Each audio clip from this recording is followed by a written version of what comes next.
मेरा नाम काओ चैंग है।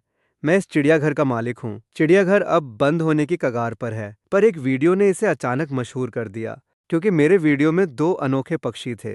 एक कॉकटेल तोता था जो न सिर्फ गालियां देता था बल्कि ऑनलाइन डिलीवरी भी करता था। दूसरा एक बत्तख का सरदार था जिसके पीछे 100 बत्तखें उड़ती थीं, जैसे सिर पर काले बादलों का झुंड हो, जिसका खौफ जबरदस्त था। माता पिता के अचानक चले जाने के बाद मुझे ये खस्ताहाल चिड़ियाघर संभालना पड़ा, और साथ में करोड़ों का कर्ज। जब माता पिता मुसीबत में थे तो रिश्तेदारों ने साथ छोड़ दिया, सारे कर्मचारी भी काम छोड़ गए। बस एक खूबसूरत महिला थी जो अपनी बेटी के साथ रुक गई। जैसे ही मैं चिड़ियाघर की ओर बढ़ा, तभी होस्ट का इमॉर्टल वर्ल्ड में प्रवेश मिला। आपकी पहचान बीस्ट सेक्टर के संत के रूप में है। आपको एक पुराना बीस्ट सेक्टर मिला है। कृपया इस सेक्टर को फिर से महान बनाएं। सेक्टर का विस्तार करें, शिष्यों को सिखाएं, जादुई जीवों को पालें और अपना दबदबा बनाएं। ये सभी काम सेक्टर की प्रतिष्ठा बढ़ाएंगे। हर 10 पॉइंट की प्रतिष्ठा पर एक इनाम मिलेगा। मैं खुश हो गया। ये एक सिस्टम है, लेकिन इस सिस्टम ने चिड़ियाघर को अबीस्ट सेक्टर क्यों समझ लिया? सेक्टर का विस्तार, क्या इसका मतलब चिड़ियाघर बढ़ाना है? बुनियादी ढांचा, शिष्यों को लाना, क्या ये स्टाफ भर्ती करना है? जादुई जीव पालना, क्या ये जंगली जानवरों की संख्या बढ़ाना है? प्रजनन और पालन, दबदबा बनाना, यानी चिड़ियाघर की शोहरत बढ़ाना। मुझे इसे जल्दी चेक करना होगा। मैंने सिस्टम का न्यू कमर पैक देखा। मन में कहा, गिफ्ट पैक खोलो। पैक खोलने पर मिला एक तकनीक, सेंट सन बीस्ट कंट्रोल, 3 स्पिरिट पिल्स और 3 बीस्ट स्पिरिट पिल्स। ये तकनीक सिर्फ सेंट सन्स के लिए है। स्पिरिट पिल्स जानवरों के लिए हैं जो उनके खून को शुद्ध करती हैं, बुद्धि और चेतना बढ़ाती हैं। बीस्ट स्पिरिट पिल्स भी जानवरों के लिए हैं जो शरीर में ऊर्जा लाती हैं, नसों को खोलती हैं और शरीर को मजबूत करती हैं। इन्हें देखकर मैंने तुरंत एक प्लान बनाया। पहले तकनीक सीखनी होगी। अगर मैं जानवरों को कंट्रोल कर सका तो उनके साथ कमाल करूंगा। फिर एक लाइव स्ट्रीम करूंगा जिससे संप्रदाय की शोहरत बढ़ जाएगी। सिस्टम की तकनीक तुरंत मिल गई। जरूरत पड़ने पर मैं अस्थायी रूप से बिना कॉन्ट्रैक्ट वाले जानवरों को भी कंट्रोल कर सकता हूँ।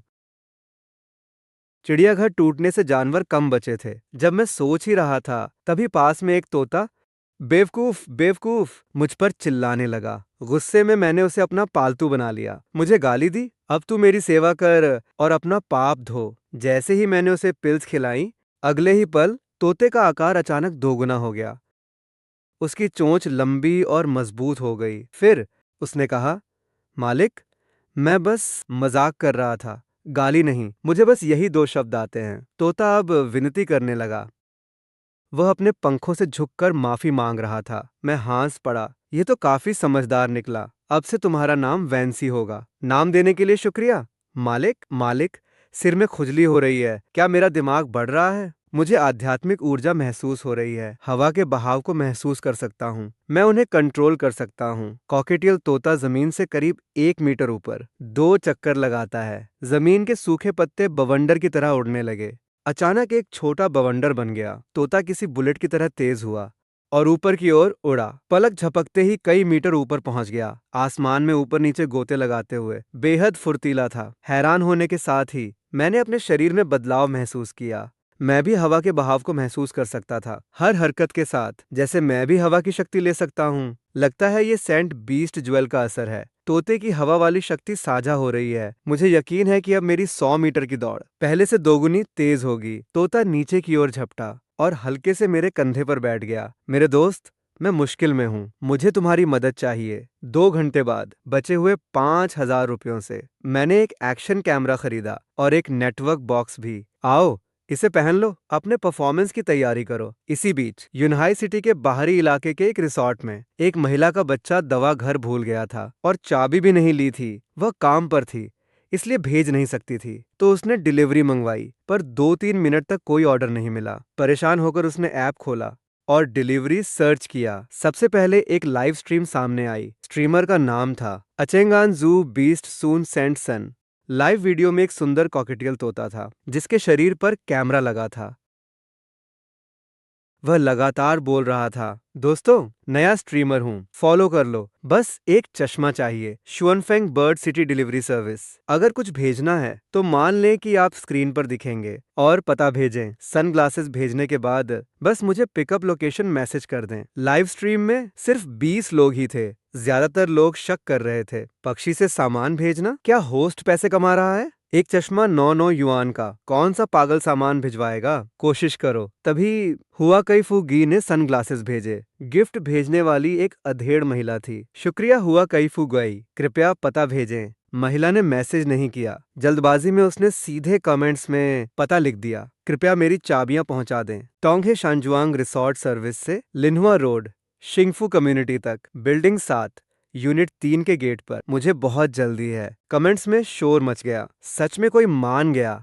मैं तुम पर नजर रख रहा हूँ। अगर तुमने धोखा दिया और चश्मे के पैसे लिए तो मैं तुम्हारी रिपोर्ट करूंगा। तभी लाइव स्ट्रीम का कैमरा मैनेजमेंट हॉल से बाहर उड़ गया। एक चक्कर लगाने के बाद कैमरा अचानक आसमान की ओर मुड़ा। कुछ ही सेकंड्स में कैमरा वापस सामने आया और वो 100 मीटर ऊपर था। आधा यूहाई शहर साफ दिख रहा था। तोता तेजी से एक दिशा में उड़ चला। नीचे की चीजें तेजी से गुजरी, बस एक धुंधली परछाई थी। वाह, कितनी तेज रफ्तार है। होस्ट सच में कर रहा है। क्या यह पक्षी सच में पहुंच पाएगा? दोस्तों, मैंने अभी मैप ऐप पर देखा, होस्ट चेंगन चिड़ियाघर में है। वहां तक अभी 11 किलोमीटर बाकी हैं। वीडियो क्वालिटी थोड़ी धुंधली है। स्ट्रीमर, जल्दी डिवाइस अपग्रेड करो। मैं पहले एक लॉलीपॉप भेजता हूँ। सामान अभी मिला नहीं था, पर लाइव स्ट्रीम में कुछ गिफ्ट्स आने लगे थे। तभी स्क्रीन पर एक हॉलिडे रिसोर्ट दिखा। इतनी जल्दी पहुंच गए? अभी तो 3 मिनट भी नहीं हुए। 3 मिनट में 11 किलोमीटर? ये तो एडिटिंग होगी। स्ट्रीमर, सर्विस डिपार्टमेंट रिसोर्ट के दक्षिण पूर्व कोने में है। दीदी, आप किसी खुली और साफ जगह पर जाइए। डिलीवरी के लिए तैयार रहें। जैसे ही ये कहा, कॉकेट तोता तेजी से नीचे झपटा, सीधा रिसोर्ट के दक्षिण पूर्व कोने की ओर। वहां एक अधेड़ उम्र की महिला दिखी जो खुशी से हाथ हिला रही थी। तोते ने हवा में एक शानदार गोता लगाया और महिला के सामने उतरा। महिला के चेहरे पर हैरानी और खुशी थी। स्ट्रीमर, मैं ही हुआ काई फुगुई हूँ। ये रही वो चाबियां जो भेजनी है। कहते हुए उसने चाबियों का गुच्छा उठाया। पक्का पहुंचा देना, मैं लाइव स्ट्रीम पर बोल रहा हूँ। हुआ काई फुगुई इतनी उत्साहित थी कि समझ नहीं पा रही थी चाबियां कैसे दे। कितना अद्भुत है। तोते ने अपने पंजे से महिला के हाथ से चाबियां पकड़ लीं।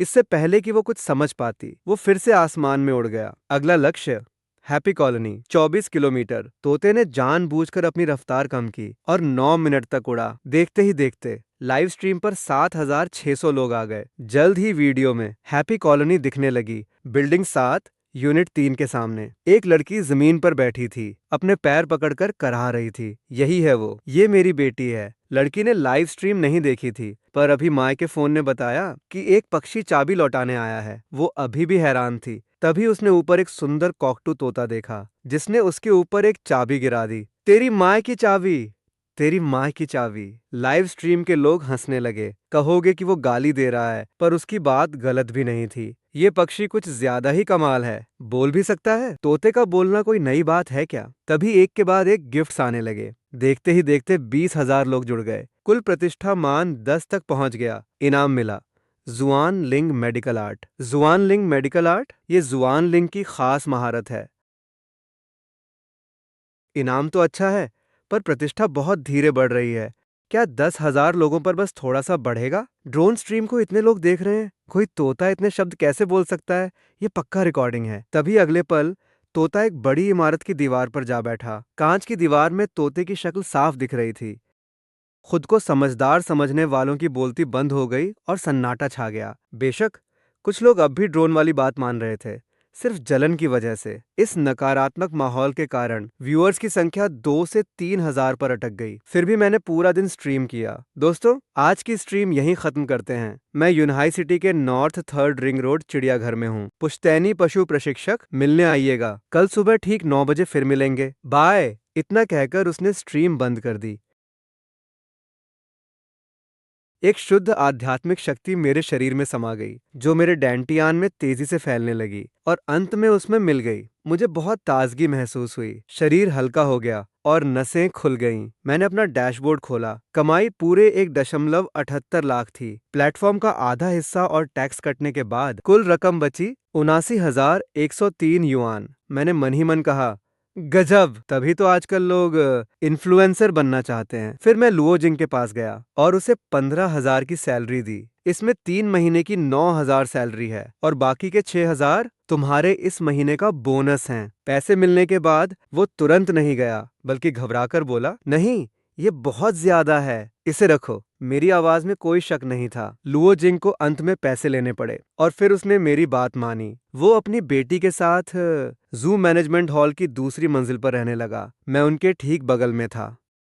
पालथी मारकर बैठते ही मेरी साधना आधी और बढ़ गई। मेरे शरीर की क्षमता और इंद्रियां काफी साफ हो गईं। तभी खिड़की के बाहर पक्षियों की चहचहाहट सुनाई दी और मैं तुरंत नीचे उतरा। वहां जमीन पर एक काला पक्षी तड़प रहा था। वो एक डू बत्तख थी। उसका आकार उस तोते से भी बड़ा था जिसने अमरता की गोली खाई थी। ये दूसरी श्रेणी का संरक्षित जीव है जो शिकारी पक्षियों से लड़ सकता है और उन्हें खा सकता है। शुरुआत में वो मुझसे नाराज था और जोर से छटपटा रहा था, पर मेरी पवित्र पशु कला महसूस करते ही वो तुरंत शांत हो गया। मैंने उसकी चोट देखी। पंख का एक छोटा हिस्सा टूट गया था और पेट पर किसी तेज धार का कट था। अगर मैं एक दिन देर से आता तो तुम नहीं बचते। तुम्हारी किस्मत अच्छी थी। दिव्य चिकित्सा से उसे बचाने के बाद मैंने अपनी पवित्र कला का उपयोग किया। वो बत्तख मेरा दूसरा आध्यात्मिक पशु बन गया। आज से तुम्हारा नाम हेचुआन होगा। तभी एक गहरी और भारी आवाज मेरे दिमाग में गूंजी। ठीक है मालिक। अगली सुबह जू के बाहर गाड़ियां आने लगीं।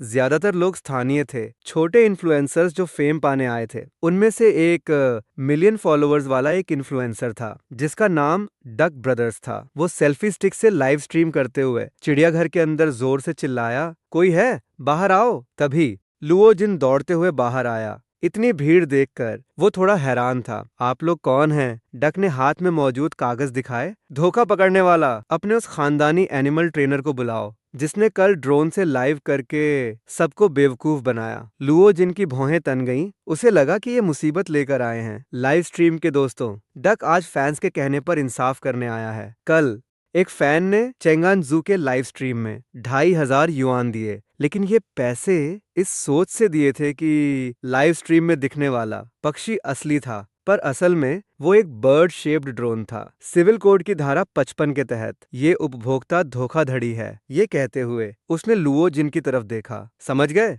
अब जल्दी से उस बंदे को बुलाओ, जल्दी करो। लुओ जिन ये सुनकर भड़क गया। माफ कीजिए, अगर आपको लगता है कि हमने धोखाधड़ी की है तो आप पुलिस को बुला सकते हैं, लेकिन यहाँ पर चिल्लाएं नहीं। वो ज़ेनफेंग ईगल वेनशी उसके बारे में जानता था। कल खाना खाते वक्त मैंने लाइव स्ट्रीम की बात बताई थी। वेनशी का पक्षी वहीं पास में था। चुप रहो तुम, जाओ और उसे बाहर बुलाओ। मैं पुलिस नहीं बुला रहा। यही तुम्हारी सबसे बड़ी राहत है। मुझे तुम जैसे लोग सख्त नापसंद हैं जो लाइव स्ट्रीम से फैंस को लूटते हैं। याजी और भी उत्तेजित हो गया और उसने रेलिंग पर जोर से लात मारी। लुओ जिन डर कर पीछे हट गया। सभी इन्फ्लुएंसर्स के फोन कैमरे इसी मंजर पर टिके थे। अब झगड़ा होने ही वाला था। तभी अचानक पार्क के ऊपर काले बादलों का एक झुंड उमड़ने लगा जो धीरे धीरे नीचे आने लगा। करीब आने पर साफ दिखा कि वे कोई बादल नहीं थे बल्कि अनगिनत काले कौवे थे। उन कौवों के झुंड के नीचे एक नौजवान लड़का था जिसके बाएं कंधे पर एक बड़ा कौवा था और दाएं कंधे पर एक रंगीन तोता था। वो इसी तरफ आ रहा था। जैसे ही मैं पास पहुंचा, आसमान के कौवे भी रुक गए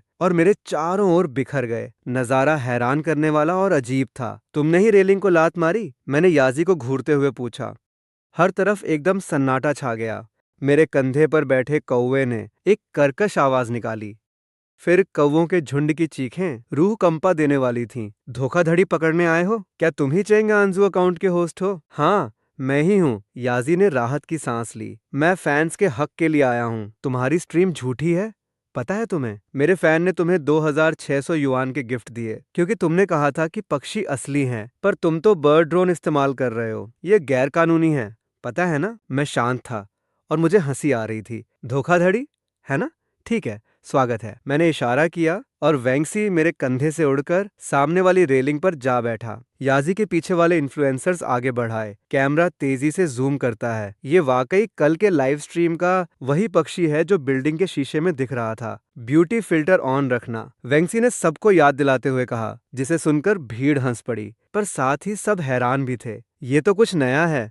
दिव्य पक्षी है जो अंधा नहीं है। वो देख सकता है कि ये कोई ड्रोन नहीं बल्कि एक असली पक्षी है। और देखो इन कौवों के झुंड को, सब उसी के पीछे चल रहे हैं। कौवों को ऐसे ट्रेन करना, क्या नकली पक्षी से लाइव स्ट्रीम पर शक करने की जरूरत है? अब याजी पूरी तरह दंग रह गया। जुआनफैंग उसके सामने था। वो किसी भी तरह ड्रोन नहीं लग रहा था। उसने अपने लाइव स्ट्रीम पर नजर डाली। उस समय उसके स्ट्रीम पर 30,000 से ज्यादा लोग थे। याजी ने सोचा नहीं था कि उसकी लोकप्रियता का शिखर उसकी हार देखने के समय आएगा।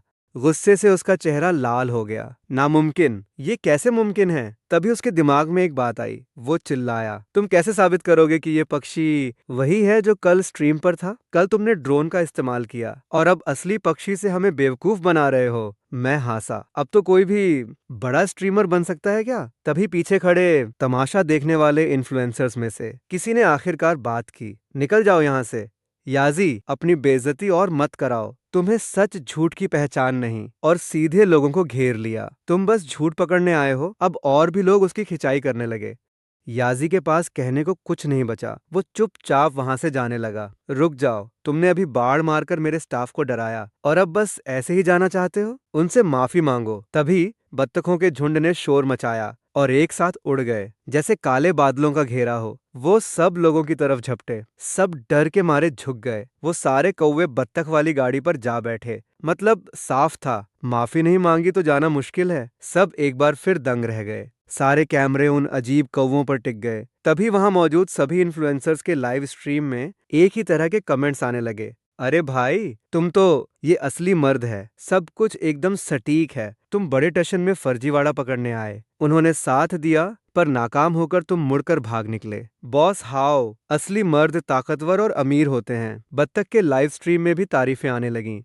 बत्तख अब गुस्से से लाल था। माफी न मांगना मतलब बदतमीजी और डरपोक होना है। उसका सभ्य होने का नाटक अब सबके सामने था। माफी मतलब अपनी बेवकूफी मानना और ये कि वो भरोसे के लायक नहीं है। अब कोई उसे फर्जीवाड़ा पकड़ने नहीं देगा। सॉरी। आखिरकार बत्तख ने झुकना ही सही समझा और लुओ जिन से कहा। लुओ जिन ने कभी सोचा नहीं था कि कोई छोटी सी बात पर उसका साथ देगा ताकि उसे कोई तकलीफ न हो। उसका मन भावनाओं से भर गया। माफी मिलते ही कौवे फिर से उड़ गए। बत्तख चुपचाप गाड़ी में लौटा और तेजी से वहां से गायब हो गया। पीछे रह गए सिर्फ कैमरे लिए इन्फ्लुएंसर्स और तमाशा देखने वाले लोग। वहां एक पल के लिए सन्नाटा छा गया। मैंने अपना सख्त चेहरा बदला। नमस्ते सभी लोकल ब्लॉगर्स, मेरा नाम काओ चेंग है। मैं चेंगान चिड़ियाघर का मालिक हूँ। मैंने अभी ये चिड़ियाघर संभाला है। जैसा कि आप सब देख सकते हैं, काम काफी मंदा है। मैं लाइव स्ट्रीमिंग बस अपने पुश्तैनी जानवरों को सिखाने के हुनर से गुजारा कर रहा हूँ। अंदर की लड़ाई में हमने साथ दिया पर अच्छी बातचीत का हमें ज्यादा स्वागत है। मैंने मुस्कुराते हुए हाथ बढ़ाकर कहा, लाइव देखने वालों कृपया कैमरा कॉकटू तोते पर रखें। आज हम एक ही शॉट में दिखाएंगे ताकि मैं पूरी तरह बेगुनाह साबित हो सकूं। अब आप सब धीरे धीरे गार्डन के अंदर आ जाइए। इतना कहकर मैंने गेट का लॉक खोल दिया। शुक्रिया बॉस काओ कि हमें बिना टिकट जू में आने दिया। काओ साहब का हुनर इतना कमाल है कि ये जू जल्द ही मशहूर हो जाएगा। सबके कैमरों के सामने मैंने तोते को लाइव स्ट्रीमिंग गियर पहनाया और लाइव शुरू किया। कंटेंट कल जैसा ही था, सिटी डिलीवरी। पूरी प्रक्रिया सबके कैमरों में कैद हो गई। बत्तखों के झूठ पकड़ने से लेकर मेरे आने पर बत्तखों के घेरे तक, बत्तखों से माफी मंगवाने, इन्फ्लुएंसर्स को अंदर लाने और तोते की लाइव स्ट्रीमिंग तक, इन सब ने मुझे ट्रेंडिंग लिस्ट में डाल दिया। मेरे लाइव व्यूअर्स पहली बार 50,000 पार कर गए। दोपहर को लाइव आते ही मेरी लोकप्रियता जल्द ही 1 लाख तक पहुंच गई। लाइव शुरू हुए कुछ ही देर बाद मुझे सिस्टम का नोटिफिकेशन मिला। डिंग, प्रतिष्ठा 30 पॉइंट्स तक पहुंच गई। इनाम मिला अजेमू ग्वान और 2 शू लिंग दाने। अजेमू ग्वान एक जादुई विधि है जो दूरी को नजरअंदाज कर किसी भी जानवर की इंद्रियों को उधार ले सकती है। ओह तेरी, we are flying first person view. मेरे पास अब 2 पक्षी हैं। उनकी आंखों और कानों से मैं आसमान से पूरी दुनिया देख सकता हूँ। इस बार मैं शाम 5 बजे तक लाइव रहा। जैसे ही स्ट्रीम खत्म हुई, एक नौजवान बहुत उत्साहित होकर मैनेजमेंट हॉल में आया। भाई क्या काम है? मुझे समझ नहीं आया, पर उसने बहुत ही अजीब तरीके से मुझे सम्मान देते हुए अभिवादन किया। मैं सोंग शिंगजी हूँ और आपके साथ एक बड़े काम में जुड़ना चाहता हूँ। इतना कहकर उसने जेब से अपना आईडी कार्ड निकाला। मैं यूनहाई सिटी लॉ एनफोर्समेंट ब्यूरो से हूँ और चाहता हूँ कि आप मदद करें एक बड़े केस की जांच में। ये देखकर मैंने तुरंत गंभीरता से कहा, कानून की मदद करना हर नागरिक की जिम्मेदारी और कर्तव्य है। आइए ऑफिसर, बैठिए। समय तेजी से बीता और रात के 11:30 बज गए। Yunhai city law enforcement command centre में ब्यूरो चीफ सोंग टिएशान अपनी टीम को निर्देश दे रहे थे ताकि रेड वन मानव तस्करी केस के 3 संदिग्धों का पीछा किया जा सके। लेकिन एक गांव तक पहुंचने के बाद वे तीनों संदिग्ध एक पतली पगडंडी से थोड़ी दूर आगे बढ़े और सीधे पहाड़ पर चढ़ गए। फिर वे 3 अलग अलग दिशाओं में बंट गए। सोंग, टिएशान और फर्स्ट स्क्वाड के कप्तान लुओहू ने एक दूसरे को देखा। रेड वन वाले लोग इतने सतर्क हैं, तभी वे अब तक बचे हुए हैं। पगडंडियों पर निगरानी करना बहुत मुश्किल है। वाकई पास मौजूद कर्मियों ने पीछा करने की कोशिश की, पर संदिग्धों का कोई पता नहीं चला। सब पीछा करना बंद करो। सोंग टिएशान अब रिस्क नहीं लेना चाहते थे। आगे बढ़ने पर वे आसानी से पकड़े जा सकते थे, जिससे मिशन फेल हो जाता और कर्मियों की जान भी जा सकती थी। तभी लुओहू को एक मैसेज मिला और देखते ही उसकी आंखें चमक उठीं। वह सोंग टिएशान की ओर मुड़ा और धीरे से बोला, ब्यूरो चीफ, ये शिंगजी है। सोंग टिएशान की तेहें तन गईं। लुओहू सच में हद पार कर रहा है। ये कैसा मौका है। वह अभी भी अपने नालायक बेटे की बकवास में मदद कर रहा है। उसे क्या हुआ? शिंगजी ने कहा कि उसने संदिग्ध का पीछा किया है। सोंग टिएशान ये सुनकर दंग रह गया। क्या कहा? किसका पीछा? संदिग्ध का। उसने हमसे चैनल मांगा है, कहा कि वो फुटेज दे सकता है। सोंग टिएशान होश में आया। जल्दी उसे दे दो। अगर जानना है कि बेटा क्या कर रहा है तो उससे जल्द संपर्क करना होगा। लुओहू ने तुरंत एन्क्रिप्टेड चैनल शिंगजी को भेज दिया। जल्द ही चैनल पर कुछ निगरानी फुटेज मिले जो तुरंत बड़ी स्क्रीन पर आ गए। ये एक हाई एंगल शॉट था, शायद किसी पेड़ की टहनी से लिया गया। साफ नहीं था। जाहिर था कि नाइट विजन कैमरा इस्तेमाल हुआ था, पर अच्छी बात यह थी कि दूरी कम थी, जिससे नीचे का संदिग्ध साफ दिख रहा था। फुटेज में संदिग्ध झाड़ियों में दुबका था और चारों ओर देख रहा था। जब तक फोन नहीं बजा, तब वह उठा और एक दिशा में तेजी से भागा और कैमरा भी तुरंत उसके पीछे गया। वह संदिग्ध के बगल में बेखौफ उड़ रहा था। बीच बीच में एक अजीब सी आवाज आई। साफ तौर पर एक कौवे की आवाज थी। तभी 2 और फुटेज सामने आए। ये 2 अन्य संदिग्धों के फुटेज थे। ये भी लो एंगल फॉलो शॉट्स थे। हॉल में मौजूद हर कोई उत्तेजना में मुट्ठियां भींच लिया, यहाँ तक कि सोंग टिएशान भी हैरान था। ये कैसे मुमकिन है? संदिग्ध बार बार रुककर फोन देख रहा था। शायद रेड क्लॉथ गैंग के गुप्त संदेश देख रहा था। इसका मतलब उन्हें पीछा किए जाने का पता नहीं चला, पर इतनी करीब से ये कैसे किया? और सिर्फ एक नहीं, 3 संदिग्धों का एक साथ पीछा किया गया, इतनी कम दूरी पर। ड्रोन की बात तो छोड़िए, अगर वो एक खामोश ड्रोन भी होता तो भी संदिग्ध को एक बड़ी परछाई दिख जाती। ये कैसे मुमकिन है? आखिर ट्रैकिंग के लिए क्या इस्तेमाल किया है? आवाज सुनो, और पंखों की फड़फड़ाहट भी। शायद कौवा है। ये नाइट विजन कैमरा है। लगता है कौवे से बंधा हुआ है। ये तो अविश्वसनीय है। सब लोग हैरान होने के साथ साथ काफी उत्साहित भी थे। वो हैरान थे कि किसी ने पक्षी को रात में पहाड़ों पर ट्रैक करने की ट्रेनिंग दी। ये कैसे हो सकता है? तभी सबकी नजरें जानबूझकर सोंग टिएशान पर गईं। पता नहीं सोंग ने ऐसी फौज कब तैयार कर ली। पर इस वक्त सबसे ज्यादा हैरान सोंग टिएशान था, क्योंकि मीटिंग शुरू होने से ठीक पहले उसके बेटे सोंग शिंजी का फोन आया था। बेटे ने जोर दिया था कि वो मदद कर सकता है, पर उसे यकीन नहीं था। अब उसका वो नालायक बेटा उसका इकलौता सहारा बन गया था। करीब 1 घंटे बाद तीनों संदिग्ध एक जगह मिले और एक पुराने फार्म हाउस पहुंचे, जिसकी खिड़कियां और दरारें काले कपड़ों से ढकी थीं। जैसे ही वो गेट के पास पहुंचे, अंदर से किसी ने दरवाजा खोल दिया। अंदर तेज रोशनी थी। आखिर मिल ही गया। कंट्रोल रूम में सब बहुत उत्साहित थे। वो 3 कौवे अभी भी काम कर रहे थे। एक काफी ऊंचाई पर उड़ रहा था, पूरे इलाके पर नजर रखते हुए। बाकी 2 छत पर जाकर बैठ गए। दोनों कौवों ने धीरे से काला कपड़ा हटाया और खुद को छेद के सामने टिका लिया, ताकि रोशनी बाहर न जाए। उन्होंने कैमरा अंदर की तरफ मोड़ दिया। दोनों स्क्रीन पर अंदर का नजारा दिखने लगा। अंदर काफी रोशनी थी। कई लोग खाना पीना कर रहे थे, जैसे कोई ऑफिस पार्टी चल रही हो। नंबर 1 अपराधी फैन होंगी वहां मौजूद था। कंट्रोल रूम के लोग एकदम से जोश में आ गए। उन्हें लगा था कि जबरदस्त लड़ाई होगी, क्योंकि अंदर की खबर नहीं थी। पर इन कौओं ने तो लाइव टेलीकास्ट ही कर दिया। ये तो बिल्कुल ओपन बुक एग्जाम जैसा है। तभी एक ऑपरेटर अचानक जोर से चिल्लाया, भेजो उसे। नहीं, कोई है वहां। उसकी आवाज से सबकी धड़कनें तेज हो गईं। स्क्रीन की तरफ देखा। बाहर उस कौवे की नजर में फैक्ट्री से 300 मीटर दूर एक छोटी छत पर एक आदमी खड़ा था, हाथ में पकड़े हुए टैबलेट जैसा कुछ था।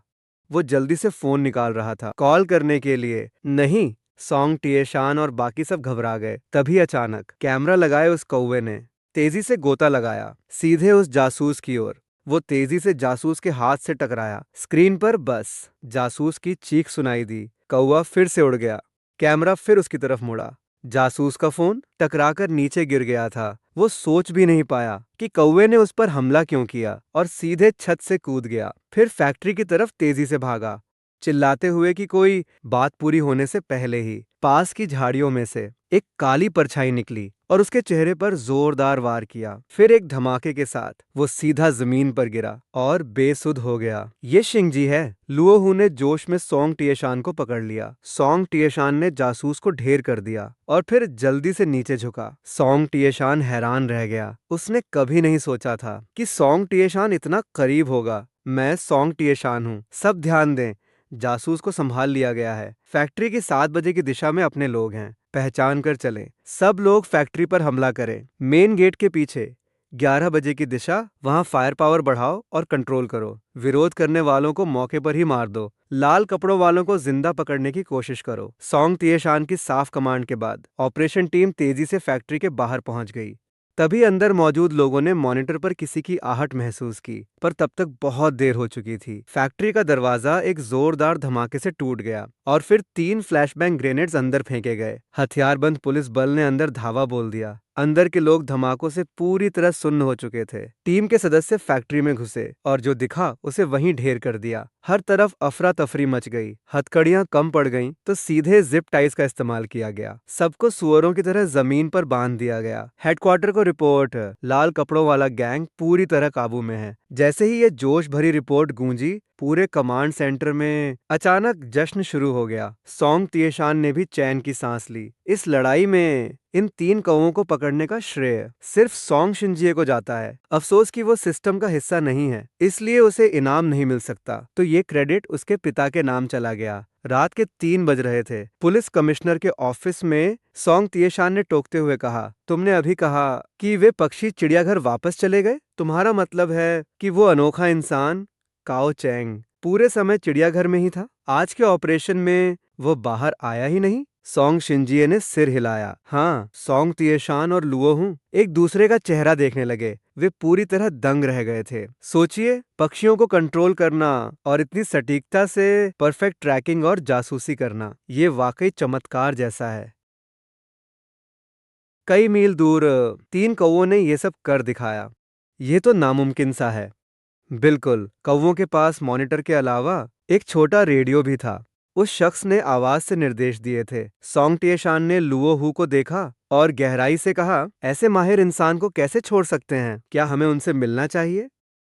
लुओहू और बाकी सब सोंग की बात समझ गए। ऐसा हुनरमंद पुलिस विभाग के लिए एक बड़ा तुरुप होगा। उन्हें इस पर ध्यान देना होगा या उन्हें प्रोटेक्ट करना होगा, क्योंकि किसी बड़े केस में शायद उनकी मदद की जरूरत पड़े। हाँ, मिलना तो बनता है। अगली सुबह मैं लुओजिन और उसकी बेटी के साथ नाश्ता कर रहा था। तभी खिड़की पर तोते ने चिल्लाकर कहा, मेहमान आए हैं। मेहमान आए हैं। मैंने उन्हें नाश्ता करने दिया और खुद जू के गेट पर गया। बाहर सोंग, शिनजी और एक अनजान आदमी थे। मैंने मुस्कुराकर सोंग को ग्रीट किया, officer Song. Good morning. Song Xinji की आंखें फड़कने लगीं। उसने लुओहू से झूठ बोला था कि वो पुलिस में है, बस ये कहा था कि वो मेरा दोस्त है। और सच में पीछे खड़े लुओहू एकदम हैरान रह गए। Officer song? मैं भी ये सुनकर चकरा गया। ये देख सोंग तुरंत बोला, सुनो भाई काओ, कल का काम बहुत अच्छे से हुआ। हमने मिलकर एक बड़ा केस सुलझा लिया, पर मुझे अपनी एक गलती माननी होगी। मैं असल में पुलिस वाला नहीं हूँ। कल मैंने आपसे झूठ बोला था। सोंग शिनजी झेंपते हुए हाथ मलने लगा। मैं दंग रह गया।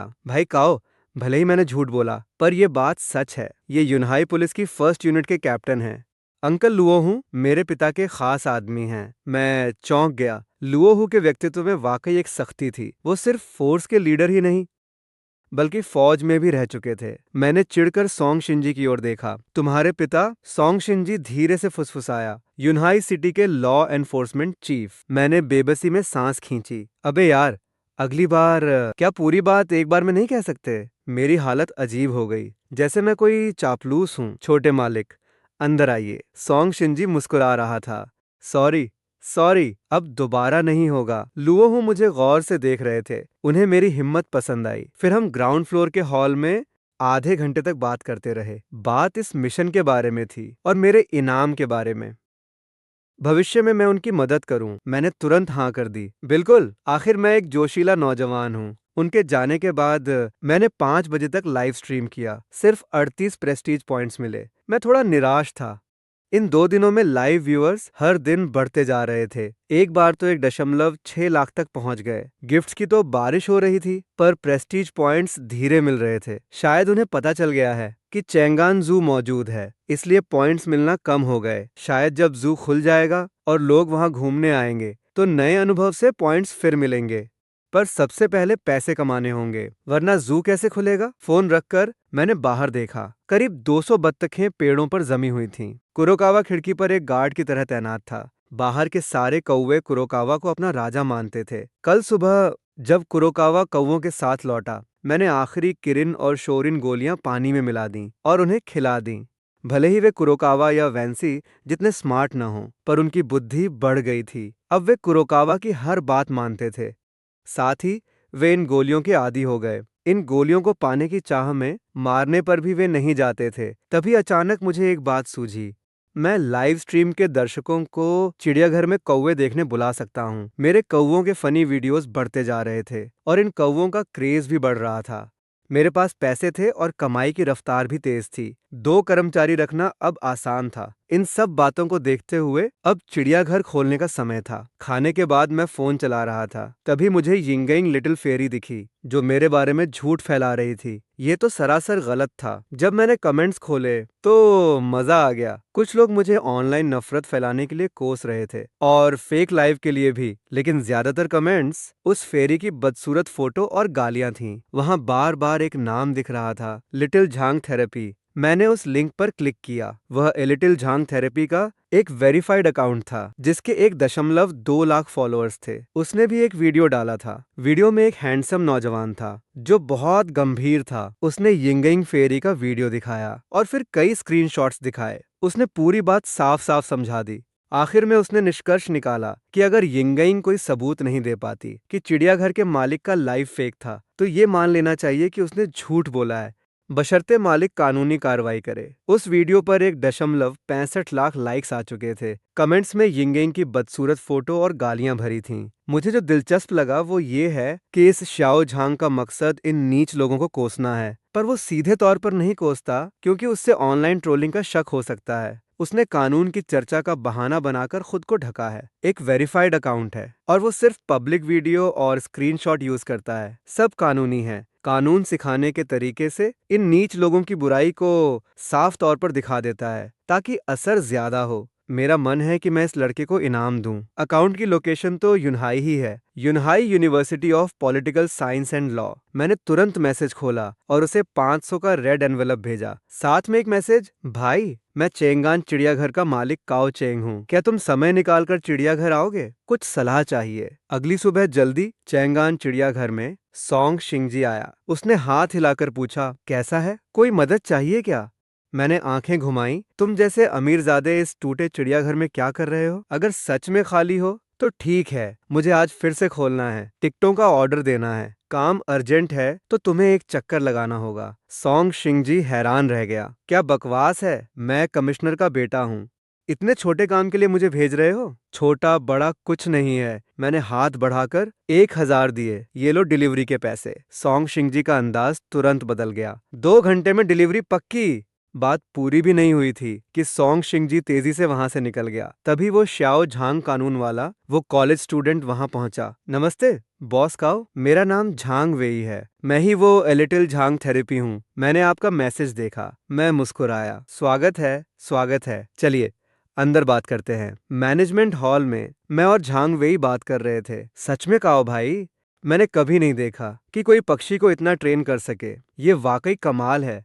जो आप ए साइट पर बेच रहे हैं वो बर्ड ट्रेनिंग कोर्स बहुत महंगा है, वरना मैं जरूर खरीदता। मैं अचानक ठिठक गया। कौन सा बर्ड ट्रेनिंग कोर्स? झांग वेई थोड़ा उलझन में था। वही जो आपके ए साइट अकाउंट पर बर्ड ट्रेनिंग कोर्स बिक रहा है। 1988 का एक कोर्स। मैंने सिर्फ एक अकाउंट बनाया था, बाकी प्लेटफॉर्म्स पर तो अभी गया भी नहीं। मैंने फोन निकाला और ए साइट ऐप डाउनलोड किया। अपना नाम सर्च किया और सच में एक अकाउंट था। नाम था चिड़ियाघर में घर। अबीस्ट मास्टर संट का अकाउंट। उसके 6.2 लाख फॉलोअर्स थे और वो एक वेरीफाइड क्रिएटर था। सिर्फ 4 दिनों में उसने 50 से ज्यादा वीडियो डाले। सब मेरे लाइव स्ट्रीम के क्लिप्स थे और उसके स्टोर में एक पुश्तैनी बर्ड ट्रेनिंग कोर्स था। कीमत 1988 प्रति कोर्स। दिखा रहा था कि 191 बिक चुके हैं। कुल कमाई 3.79 लाख। मेरी तो आंखें फटी रह गईं। मैं धीरे से बड़बड़ाया। मुश्किल से एक सिस्टम मिला, सामान खरीदा, लाइव स्ट्रीम की, पूरा दिन लगा दिया। कभी कभी खाना तक नहीं खाया और वॉशरूम जाने के लिए भी तरसा। इन दिनों में बस 3-4 लाख कमाए और इस नकली अकाउंट ने वीडियो चुराए और कोर्स बना लिया। 4 लाख कमा लिए। कमाल है यार। भाई, मुझे ये मत बताना कि ये सब तुमने किया है। देखो, क्या मैं एक्टिंग ग्रेजुएट लगता हूँ? झांग वेई ने गहरी सांस ली। भाई, तो एक बुरी खबर और है। सिर्फ यिनफू के अलावा ल्यूशु, मानशो, वैशी, यहाँ तक कि मीहो तो पर भी तुम्हारे अकाउंट और वीडियो हैं। ये कहते हुए झांग वेई ने फोन निकाला। वाकई, यिनफू के अलावा इन सभी बड़े प्लेटफॉर्म्स पर सब मौजूद थे और 2 जगह वही कोर्स बिक रहा था। साफ है कि ये ए जान का काम है। तुम कानून के जानकार हो, क्या ये गैर कानूनी है? मैंने गुस्से में पूछा। झांग वेई ने सिर हिलाया। हाँ, बिल्कुल हाँ, बस एक सही वकील ढूंढ लो। उसे जेल भेजना पक्का है। मैंने भौहें सिकोड़ी। तुम खुद कानून के जानकार हो, क्या तुम केस नहीं लड़ सकते? झांग वेई थोड़ा झिझका और मुस्कुराया। भाई, मैं अभी स्टूडेंट हूँ, बिना लाइसेंस के केस नहीं लड़ सकता। कंपनी के लिए लड़ सकता हूँ। अगर कंपनी का लीगल ऑफिसर बनूं तो कंपनी का केस लड़ सकता हूँ, सिर्फ उसी कंपनी के लिए। मैं समझ गया। छोटे, तुम भी तो नौकरी ढूंढ रहे हो ना? अगर तुम्हें बुरा न लगे तो मेरे यहाँ आ जाओ। भले ही ये छोटा सा चिड़ियाघर हो, पर अभी सैलरी मैं पूरी दूंगा। बीमा और फंड, कमीशन, बोनस, सब कुछ तुम्हें मिलेगा। झांग वेई की सांसें तेज हो गईं। नहीं भाई, मैं मना कैसे कर सकता हूँ? मुझे लगा कि आप मुझे ज्यादा आंक रहे हैं। मैं तो अभी सिर्फ एक स्टूडेंट हूँ, मेरे पास कोई अनुभव नहीं है। मैंने उसके कंधे थपथपाए। अनुभव तो काम करने से ही आता है ना? तुम मेरे साथ काम करो, गलतियां करने का पूरा मौका दूंगा, तभी तो तरक्की जल्दी होगी। मुझे झांग वेई पर भरोसा है। शायद वो छोटा है, अनुभव नहीं है, पर उसमें काबिलियत बहुत है। क्योंकि अगर ज्ञान और कॉन्फिडेंस नहीं होता तो वो ऐसा अकाउंट नहीं बना पाता और न ही यहाँ तक पहुंच पाता। सच में भाई, आप मुझे रखेंगे? क्यों नहीं, लेकिन फायदों की बात करें तो आखिर तुम एक इंटर्न हो, तो मैं शुरू में ज्यादा नहीं दे पाऊंगा। झांग वेई को इस बात का अंदाजा था। बस मुझे काम मिल जाए, चाहे इंटर्नशिप में सैलरी न मिले, वो भी मान लेता। जैसा आप कहें, मुझे कोई दिक्कत नहीं है। मैंने सिर हिलाया। देखो, तुम्हें सोशल मीडिया भी संभालना होगा। ये 2 कामों के बराबर है। तो सैलरी फिलहाल 8,000 होगी। कंपनी के लिए जो केस जीतोगे, उससे मिलने वाले हर्जाने का 10% कमीशन तुम्हारा होगा। कॉलेज की वजह से तुम्हें समय चाहिए होगा, तो महीने के 100 घंटे अपनी जरूरत से इस्तेमाल करना। बीमा और फंड, सुबह 8 से शाम 6, वीकेंड की छुट्टी। अगर सब ठीक है तो अब तुम जाओ। अरे भाई, रो क्यों रहे हो? झांग वेई रोते हुए बोला। काओ भाई, आप मेरा मजाक नहीं उड़ा रहे ना? मैं सच में आपके साथ काम करना चाहता हूँ। प्लीज ऐसा मत कीजिए। जो सैलरी मैंने बताई, वो सुनकर उसे यकीन नहीं हो रहा था। आखिरकार जो मैं दे रहा था वो बहुत ज्यादा था, बिल्कुल अविश्वसनीय। मुझे हंसी भी आ रही थी और तरस भी। मैं वाकई झांग वेई को थोड़ा छेड़ना चाहता था। मैं कैसे नहीं जानता था कि जो सैलरी मैं दे रहा हूँ वो फ्रेशर्स और इंटर्न्स की मार्केट वैल्यू से कहीं ज्यादा है। मैं बस हल्के अंदाज में बात कर रहा था ताकि इस लड़के को ये थोड़ा सपना लगे। क्या मैं ऐसा फालतू मजाक करने वाला इंसान हूँ? जुबान दी है तो मैं कहूंगा। मैंने उसे दृढ़ता से देखा। उसने मेरी आंखों में देखा और उसकी सिसकियां धीरे धीरे रुक गईं। भाई, तो आप मजाक नहीं कर रहे? फिर तो ये वाकई बहुत ज्यादा है। बाकी सब छोड़िए, सिर्फ ए स्टेशन वाले माइक के केस से ही मैं कम से कम सामने वाले से सारी अवैध कमाई वापस करवा सकता हूँ। कम से कम 4 लाख से शुरू, तो वो 40,000 हुए। और ये तो सिर्फ एक केस है। सारे प्लेटफॉर्म्स के अकाउंट्स पर केस करूं तो लाखों की सैलरी तो पक्की है। मैंने उंगली हिलाते हुए कहा, कम या ज्यादा ये तुम्हारी काबिलियत पर है। अब झांग वेई को पूरा यकीन हो गया था। उसने अजीब तरीके से झुककर सलाम किया। काओ भाई, बेफिक्र रहिए, मैं उन्हें ऐसा लूटूंगा कि कच्चा भी नहीं बचेगा। ठीक है, जाओ और एम्प्लॉयमेंट और प्रॉक्सी कॉन्ट्रैक्ट ले आओ। जी, झांग वेई ने अपनी आस्तीन से आंसू पोंछे और तेजी से बाहर की ओर भागा। तभी अचानक मेरा फोन बज उठा। खाते में 10 लाख आए हैं। मैं चौंक गया। ये क्या? पूरे 10 लाख? और कौन सा बैंक इतनी बड़ी रकम एक साथ भेजता है? फोन निकाल कर देखा। ये तो सीधे हुआक्सिया बैंक से आए थे। क्या ये डुओकुई ऑपरेशन का इनाम है? तभी सॉन्ग शिंजी का फोन आया। हेलो, लाओ काओ, डुओकुई ऑपरेशन का इनाम मिल गया है। हम दोनों को 10-10 लाख मिले हैं। तुम्हें मिले क्या? हाँ, मिल गए। ठीक है, अभी खर्च मत करना। ऐसे इनाम आमतौर पर सिर्फ सम्मान के लिए होते हैं। 10 लाख की उम्मीद नहीं थी। मुझे लगा था कि ज्यादा से ज्यादा 50,000 होंगे। ये इसलिए क्योंकि ये एक बड़ा केस था जिस पर सरकार की नजर थी, इसलिए इतना पैसा मिला। समझ गया। मैं ये बातें अच्छे से जानता हूँ। ज्यादा पूछना ठीक नहीं होगा। फोन काटते ही अचानक सिस्टम सामने आया। बधाई हो, कानून की मदद करने के लिए, अपराधियों को पकड़ने के लिए और शांति बनाए रखने के लिए यूशो जोंगमिंग की प्रतिष्ठा बढ़ी है। प्रतिष्ठा 20, इनाम प्राप्त हुआ। किलिंग सिंगल 3, किलिंग सिंगल 5, इनाम प्राप्त हुआ। वानफा रूदाओ जुए। मैं बहुत खुश था। 20 प्रतिष्ठा पॉइंट्स। अगर मैं लाइव स्ट्रीम करता तो कम से कम 20 लाख लोग देखते। अब सिर्फ मानव तस्करों को पकड़वाने से सीधे 20 पॉइंट्स बढ़ गए। मैं सोचने लगा कि तस्करों के अड्डे को खत्म करने में मदद करना निश्चित रूप से एक बड़ा योगदान है, इसलिए इतनी प्रतिष्ठा मिली। ये बात समझ आते ही सब साफ हो गया। मैंने उत्साह से देखा। वानफा रूदाओ जुए, वानफा रूदाओ जुए। हर चीज दुख है, इसी से मोक्ष है। याद है, बाकी आध्यात्मिक जानवरों को साधना के अलावा सबसे सही मार्ग खोजने में मदद करता है, जिससे उनकी साधना की गति बढ़ जाती है और वे खुद को बदल सकें। मेरी आंखें चमक उठीं। अगर मैं उनका सही मार्ग खोज सकूं और उनकी साधना बढ़ा सकूं, तो वे मेरा साथ दे पाएंगे।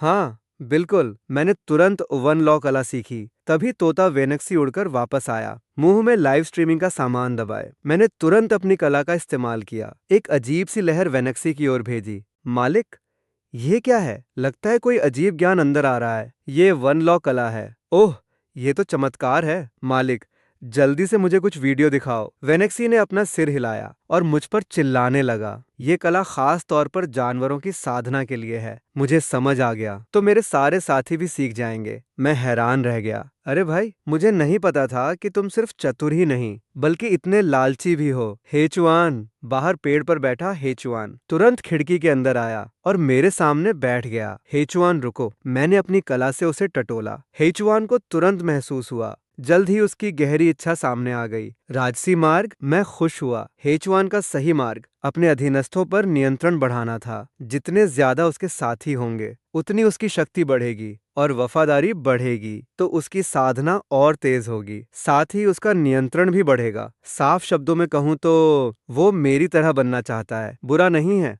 अब से वो अपनी ताकत बढ़ाने के लिए इसका इस्तेमाल कर सकेगा। हेचुआन, अब अपनी ट्रेनिंग के अलावा सुबह 8 बजे से हर 2 घंटे में बत्तखों के झुंड को चिड़ियाघर के ऊपर 10 मिनट तक घुमाना होगा। बाकी समय तुम पर्यटकों से मिल सकते हो या बारी बारी से खाना ढूंढने जा सकते हो। रात 8 बजे के बाद तुम जो चाहो वो कर सकते हो। हेचुआन ने आज्ञा मानी। मेरे ऐसा करने का मकसद दरअसल बहुत सीधा है, दिखावा करना। मैं आज ही चिड़ियाघर खोलना चाहता हूँ। कौवों के अलावा चिड़ियाघर में देखने लायक कुछ नहीं है, तो कौवों को अजीब हरकतें करके माहौल बनाना होगा ताकि लोग इसे रहस्यमयी समझें, हैरान हों और इसके बारे में जानना चाहें। जब लोग शहर की मुख्य सड़कों से गुजरेंगे और उत्तरी आसमान की ओर देखेंगे, तो काले बत्तखों का झुंड बादलों की तरह गोल घूमता दिखेगा और ये हर 2 घंटे में होगा।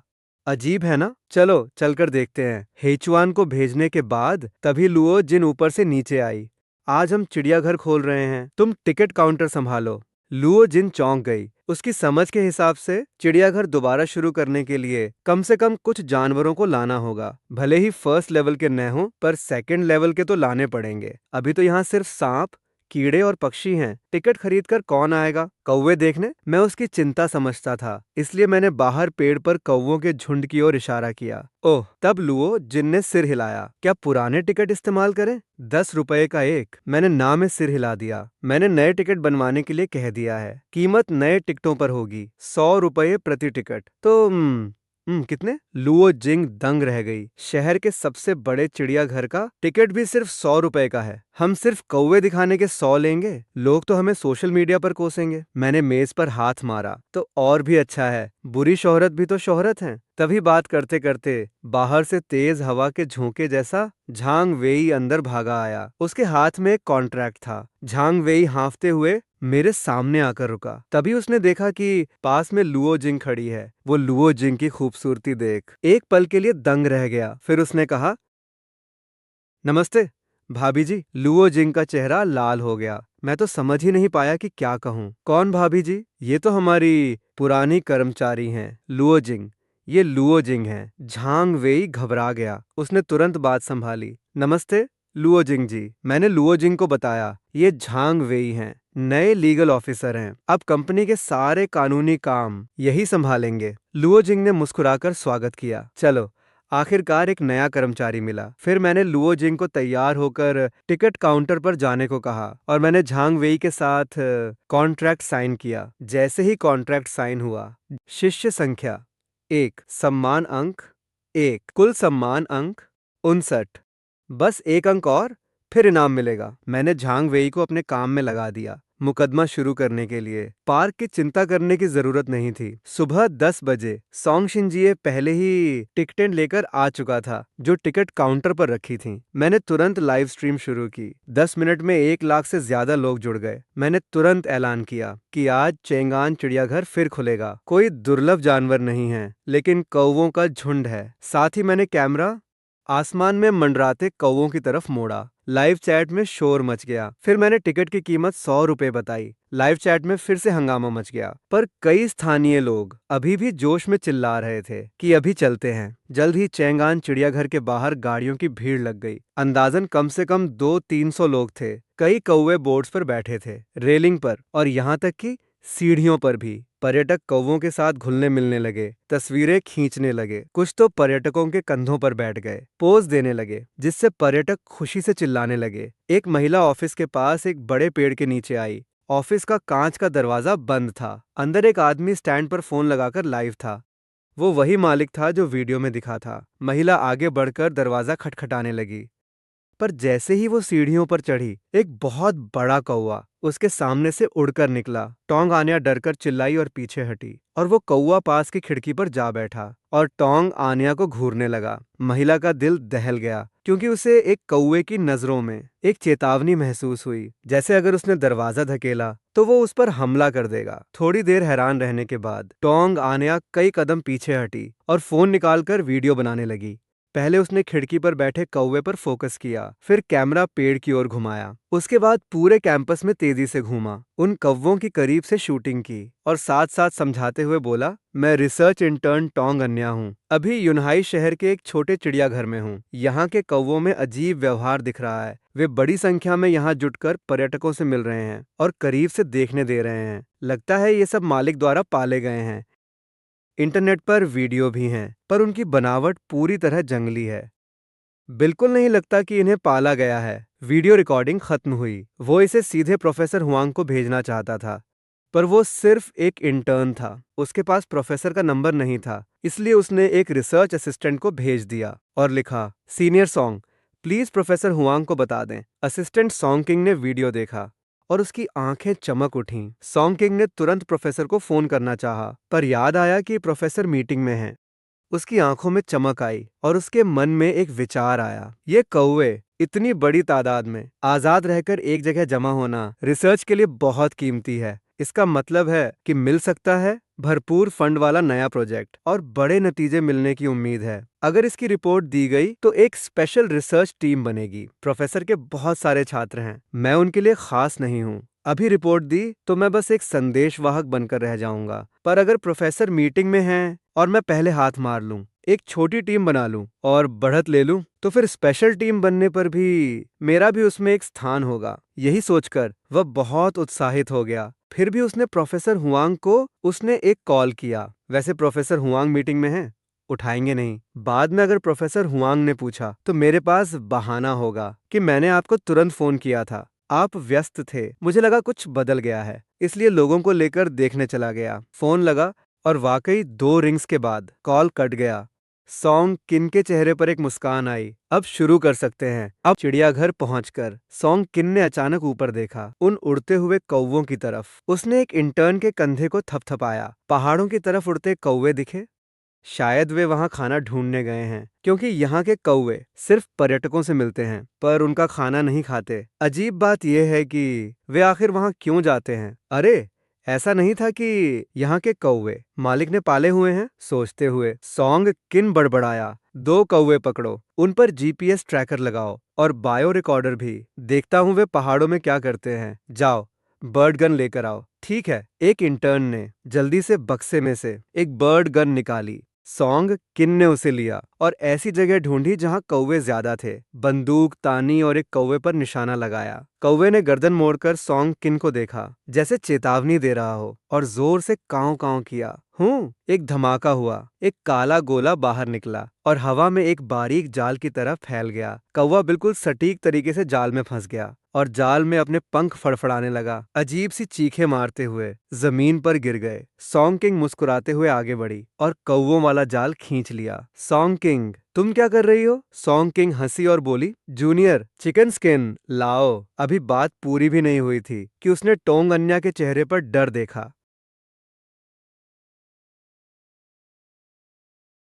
हमला करने के लिए उड़ते समय एक भी कौवे ने आवाज नहीं की थी। इसलिए जब सॉन्ग किंग को पता चला तब तक बहुत देर हो चुकी थी। एक कौवा सीधा उसके चेहरे पर जा लगा। अगर सॉन्ग किंग ने आंखें बंद न की होती तो वो सीधा उसकी बाईं आंख पर लगता। फिर अनगिनत पंखों और पंजों की मार पड़ी। उसके शरीर पर कौवों का वो शोर बहुत भयानक था।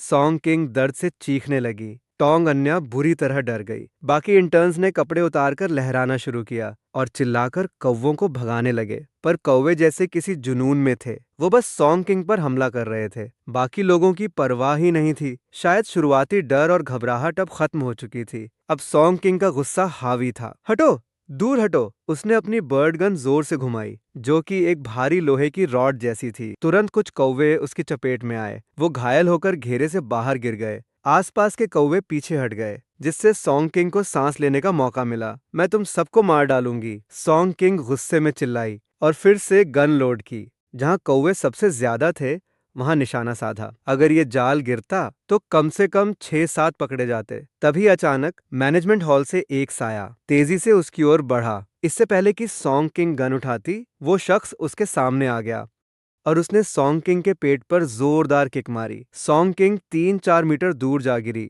बाकी कुछ लोग कपड़े लहरा रहे थे। बड़े कौवे के इंटर्न्स की जान नहीं बची। उस साये ने एक एक कर सबको लात मारकर गिरा दिया। रफ्तार इतनी तेज थी कि आम इंसान रिएक्ट ही नहीं कर पाया। शुक्र है कि टोंगानया दूर था, वरना उसे भी एक लात पड़ जाती। मैंने सॉन्ग किंग और उसके साथियों को घूरा। अभी लाइव स्ट्रीम खत्म हुई थी और मैं सोच रहा था कि रिसर्च इंस्टीट्यूट के लोग आए हैं तो मुझे उनसे मिलकर हेलो कहना चाहिए। पर ऑफिस से निकलने से पहले ही हेचुआन ने मुझे यहाँ के हालात बता दिए थे।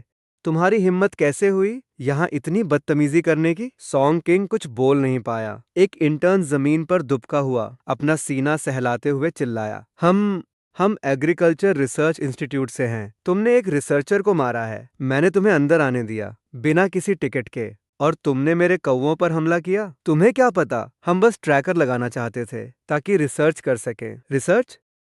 क्या मैंने तुम्हें रिसर्च की इजाजत दी? अब तक सॉन्ग किंग को होश आ चुका था। वो गुस्से से आग बबूला हो गया। हम एकेडमिक रिसर्च कर रहे हैं। क्या मुझे तुम्हारी इजाजत चाहिए? तुम्हारी क्या औकात कि तुम मुझे रोको? तुम आखिर हो कौन? बस एक कौवे पालने वाले। तुम्हारी हिम्मत कैसे हुई मुझे मारने की? सॉन्ग किंग की दहाड़ अभी खत्म भी नहीं हुई थी कि मैंने उसके चेहरे पर एक और लात जड़ दी। सॉन्ग किंग बेबसी में जोर से चिल्लाया, तुमने बहुत बड़ी गलती की है, बहुत बड़ी गलती। मैं अभी पुलिस को बुलाता हूँ। रिसर्चर्स को पीटने के जुर्म में मैं तुम्हें जेल की सलाखों के पीछे डाल दूंगा। तुम्हारी जिंदगी बर्बाद कर दूंगा। सॉन्ग किंग ने फोन निकाला और नंबर डायल करने लगा। बाकी इंटर्न्स, उन्हें अब समझ आ गया था और सब सॉन्ग किंग के पास जमा हो गए। सब मुझे घूर रहे थे।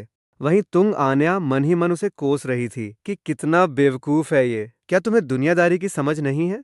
वो काओ चैंग तुम्हारी किसी बात से नहीं डरता, तुम्हारी इस बकवास रिसर्चर पहचान से। वो तुरंत 2 कदम आगे बढ़ा मुझसे सफाई देने की कोशिश में, पर मैंने उसे एक ठंडी नजर से देखा और घायल कौवों की जांच करने लगा। उनमें से एक कौवा बहुत बुरी तरह घायल था। मैं इन लोगों के सामने अपनी जादुई चिकित्सा नहीं दिखा सकता था। मैंने तुरंत उस घायल कौवे को उठाया और तेजी से ऑफिस हॉल की ओर बढ़ा, पर सोंग किंग और उसके साथियों को लगा कि मैं डर गया हूँ। छुपो, कहीं भी छुपो, कोई फायदा नहीं। ओंग किंग गुस्से में मुस्कुराया। बाकी इंटर्न्स ने उसकी चोटों में मदद की। जब मैं कौवों का इलाज कर बाहर आया तो वहां 2 पुलिस ऑफिसर थे। मैंने शांति से कहा, ऑफिसर साहब, आप तो बहुत जल्दी आ गए। पुरुष ऑफिसर ने सख्ती से पूछा, क्या तुमने इन्हें मारा है? मैंने सबको हैरान करते हुए सिर हिलाया। हाँ। ऑफिसर दंग रह गया। ये अंदाज तो काफी घमंडी है। तभी मैंने आगे कहा, ये कौवे लेवल 2 संरक्षित वन्यजीव हैं। वे मेरे चिड़ियाघर में मजे से थे, पर जैसे ही मैं बाहर निकला मैंने देखा दोनों ऑफिसर अचानक कांपने लगे। उनकी आंखें हैरानी से फटी रह गईं। जिसने चिल्लाकर कहा था वो शायद डायरेक्टर का बेटा सोंग शिंग जी है, और उसके पीछे भीड़ के बीच में शायद खुद डायरेक्टर सोंग तिये शान हैं, और उनके पीछे लुओहू, कियान वेइमिंग और झो युएमिंग, सब पुलिस विभाग के बड़े अधिकारी थे। सब उनके सबसे बड़े बॉस थे। अब उन दोनों को कुछ सूझ नहीं रहा था। वे तेजी से आगे बढ़े। वे सीधे खड़े हुए और एक साथ चिल्लाए, सर। सोंग तिये थोड़े हैरान थे। यहाँ 2 ऑफिसर कैसे आए? उन्होंने पूछा। तुम लोग कौन हो? दोनों ने जवाब दिया, हुआईबेई पुलिस स्टेशन से ऑफिसर चेन जियाओ और वांग हे रिपोर्ट कर रहे हैं। सोंग तिये ने उनके पीछे देखा और उनके माथे पर बल पड़ गए। उन्होंने खून से लथपथ सोंग किंग को देखा। यहाँ क्या हुआ है? सर,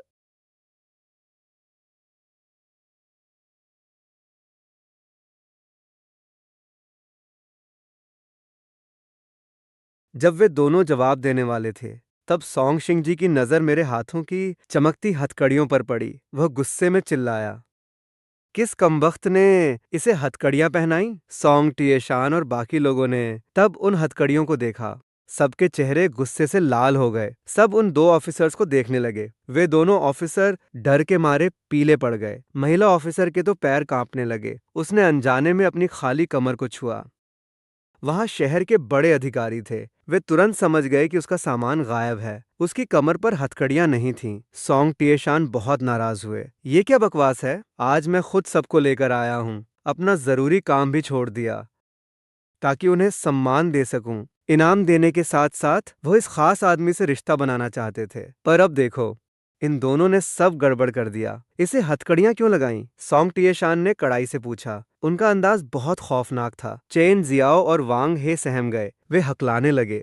तब वांग हे ने हिम्मत जुटाकर कहा, हमें सूचना मिली थी कि यहाँ किसी ने हमला किया है, इसलिए हम यहाँ आए। रिसर्च इंस्टीट्यूट के इस शख्स ने कहा कि वो कौवों की अजीब हरकतें देखने आए थे, पर इस चिड़ियाघर के मालिक ने उनकी पिटाई कर दी। क्यों? उसने उन्हें क्यों मारा? मालिक का कहना है कि उसने उन्हें कौवों पर हमला करते देखा और कौवे संरक्षित वन्य जीव हैं, इसलिए उसने जुर्म रोकने के लिए उनकी पिटाई कर दी। पर क्या उन्होंने सच में कौवों पर हमला किया? वांग हे ने घबराहट में थूक निकला। मुझे नहीं पता।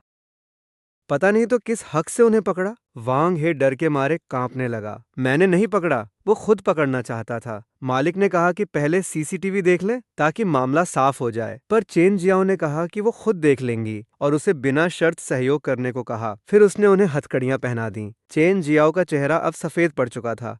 उसे एहसास हुआ कि आज बड़ी मुसीबत हो गई। उसने सपने में भी नहीं सोचा था कि अपनी पावर का गलत इस्तेमाल सिटी ब्यूरो के बड़े अफसरों के सामने पकड़ा जाएगा। पहले इन्हें आजाद करो, सोंग तिये ने गुस्सा दबाते हुए लुओहू को आदेश दिया। लुओहू ने चाबियां निकाली। सोंग शिंजिये से सब्र नहीं हुआ। उसने चाबियां छीनी और ताला खोलने बढ़ा। पर मैं इधर उधर देखते हुए सोंग शिंजिये की चाबियों से बचकर घूमने लगा। सोंग शिंजिये धीरे से बोला, अरे भाई, नाटक मत करो। हम दोनों वहीं गोल गोल घूमने लगे। सोंग तिये और बाकी सब दंग रह गए। ये लड़का तो नखरे दिखा रहा है, पर वो समझ भी सकता था। हाँ, सही है। अगर मैंने अभी सिटी ब्यूरो की मदद की और एक बड़ा केस सुलझाया, पर मुझे कोई इनाम न मिला और मेरे पाले हुए कौवों पर हमला हुआ, मैंने उन्हें रोकने की कोशिश की और बदले में ब्यूरो वालों ने मुझे ही पकड़ लिया, तो ये कितनी बड़ी बेइज्जती है। शुक्र है मैंने उन्हें चाकू नहीं मारा। वो हमसे कुछ मांग रहे हैं। सोंग तिये ने हथकड़ी नहीं खोली, बल्कि मेरी जेब से फोन निकाला और फेस लॉक से खोल लिया। फिर फुर्ती से सीसीटीवी ऐप खोला। तिये ने तुरंत वीडियो ढूंढा और सोंग तिये को दिखाया। वीडियो देखने के बाद तिये और बाकी सब आग बबूला हो गए। इन लोगों ने सच में कौवों पर गोलियां चलाईं। और कौवों के झुंड से भिड़ गए, कई कौवों को घायल कर दिया। ये तो हद है। इन कौवों ने अभी अभी बड़ी मदद की है। अगर मैं और कौवे न होते तो तिएशान की जान खतरे में होती। लाओ इसे, सबको गिरफ्तार करो। जब उन्हें बाहर ले जाया गया, चिड़ियाघर के गेट पर सब दंग रह गए। दर्जनों फूलों के गुलदस्ते और पौधे दोनों तरफ सजे थे, जिन पर लिखा था उद्घाटन की बधाई जैसे संदेश। और सबसे बड़े दो गुलदस्तों पर साफ लिखा था सॉन्ग तिएशान। पीछे देखो, लुओहू, कियान वेइमिंग, झो यूएमिंग और बाकी सब सिटी पुलिस के बड़े अफसर थे। तिएशान और उसके साथी बधाई देने आए थे। नामुमकिन, तिएशान और उसके साथी बधाई देने आए थे। चिड़ियाघर के अंदर तिएजी ने मेरी हथकड़ी खोल दी थी। तिएशान ने हाथ बढ़ाते हुए कहा, हम आज तुम्हारे उद्घाटन की खुशी में और तुम्हें सम्मानित करने आए हैं। सोचा नहीं था कि मुलाकात ऐसे होगी। वाकई मुझे खेद है। मैंने उनका मजबूत हाथ थामा। माफी तो मुझे मांगनी चाहिए। तिएजी ने पहले फोन किया था, मैं थोड़ा व्यस्त था, कृपया मुझे क्षमा करें। मैनेजमेंट हॉल से निकलने से 2 मिनट पहले ही मुझे सॉन्ग शिंग जी का फोन आया था। उसने कहा कि उसके पिता कुछ लोगों के साथ आ रहे हैं, ओपनिंग सेलिब्रेट करने और मिलने के लिए। मुझे यही पता था, इसलिए मैंने चेन जियाओ को आराम से काम करने दिया। सॉन्ग तिएशान और बाकी लोगों ने भी नहीं सोचा था कि मैं इतना मिलनसार हूँ। लगता है ये लड़का समझदार है। हर चीज अपनी जगह है। मैंने सबको मैनेजमेंट हॉल में बुलाया। इसे इनाम कहा गया, पर असल में ये सिटी ब्यूरो की मेरे लिए बनाई एक खास मेडल थी। ये एक सुनहरे लाल रंग की प्लेट थी, जिसका आकार एक कढ़ाई वाली गेंद जैसा था। किनारे भी वैसे ही थे। पीछे तारीख लिखी थी और Unai city law enforcement bureau लिखा था। मेरे खास योगदान के लिए सिर्फ 2 ऐसे मेडल थे, एक मेरा और एक सॉन्ग शिंग जी का। इनाम देने के बाद सॉन्ग तिएशान ज्यादा नहीं रुका। मैंने अपनी बातों से दादाजी को एक महान बीस्ट मास्टर बना दिया। वैसे भी सॉन्ग तिएशान और उसके लोग मुझसे मिलने आए थे, ताकि मेरा स्वभाव देख सकें और अच्छे संबंध बना सकें। सॉन्ग तिएशान के जाने के बाद मैं पार्क में टहलने लगा। आज टिकटों से 30,000 मिले। बुरा नहीं है, आगे और भी बेहतर होगा। मैं लुओ जिन को खाने के लिए बुलाने ही वाला था। तभी मैंने पार्क के कोने में एक पेड़ के नीचे देखा।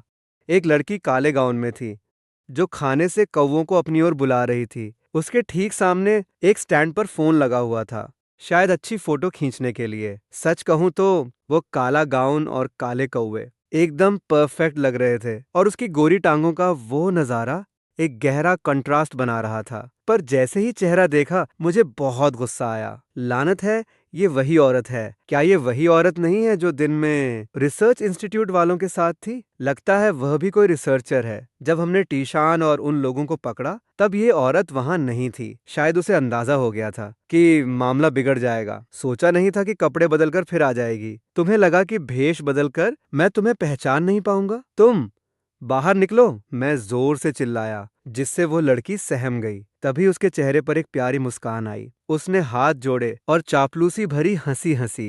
बॉस, आप आखिरकार आ ही गए। मैं आपसे विनती करती हूँ, इन कौवों को कुछ फोटो खिंचवाने के लिए कहिए ना, प्लीज। मैं पूरा दिन से खींच रही हूँ, पर कुछ खास नहीं आया। मैं चिढ़ गया। मैंने कहा, बाहर निकलो। क्या तुम्हें सुनाई नहीं दिया? अब से तुम्हारे इंस्टीट्यूट के लोग यहाँ नहीं आ सकते। लड़की को तुरंत समझ आ गया कि बात क्या है। वह अपनी ड्रेस संभालते हुए तेजी से पास आई और हाथ हिलाकर बोली, नहीं नहीं नहीं बॉस, आप गलत समझ रहे हैं। वो चश्मे वाली मेरी बहन है। उसका नाम तुंगन्या है। मेरा नाम तुंगनकी है। हम जुड़वा हैं, पर मैं उसके जैसी बिल्कुल नहीं हूँ। जब से हम माँ के पेट से बाहर आए, हमारी पटती नहीं है। मैंने अपनी भौहें सिकोड़ी। पास आने पर मैं महसूस कर सका कि ये और वो चश्मे वाली अलग अलग इंसान हैं। वाकई ये जुड़वा बहनें थीं। लेकिन इस छोटी बहन और बड़ी बहन का मिजाज जमीन आसमान का फर्क था। बड़ी बहन एक गंभीर टॉपर थी। छोटी बहन काफी चुलबुली और ग्लैमरस थी। जहाँ बड़ी बहन,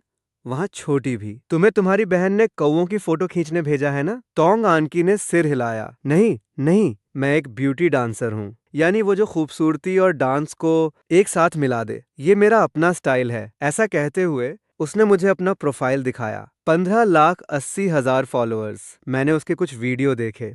बोल्ड डांस करने वाली इन्फ्लुएंसर। Beauty dancer? बोल्डनेस भी तो खूबसूरती है, और खूबसूरती पर रिसर्च करना जरूरी है। रोजी रोटी का सवाल है, इसमें कोई शर्म नहीं। फिर उसने अपनी गैलरी खोली और आज की तस्वीरें और वीडियो दिखाए।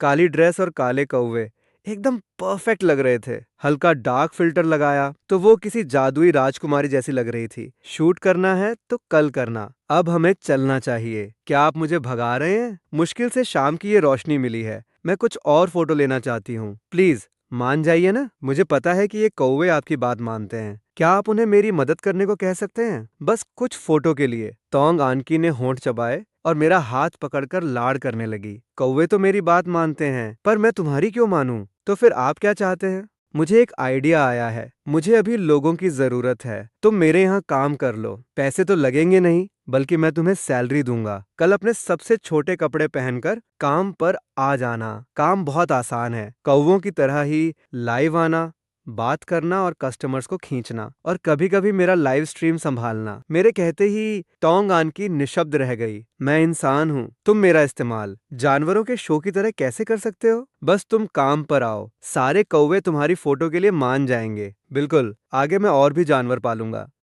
प्यारे, सुंदर और खूंखार सब होंगे, कर्मचारी लाभ के तौर पर। जितनी चाहो फोटो खींचो। ठीक है, मैं मानती हूँ। जैसे ही मैं ऊपर पहुंचा, जोंगमेई प्रतिष्ठा जोंगमेई प्रतिष्ठा अब 60 है। इनाम मिला, ईजान साधना। मैं बहुत खुश हुआ। तभी एक शक्तिशाली ऊर्जा शरीर में समाई। मुझे लगा कि ऊर्जा पर मेरा नियंत्रण और शरीर की क्षमता एक नए स्तर पर पहुंच गई है। लियन की मध्य चरण। यह एहसास अद्भुत है।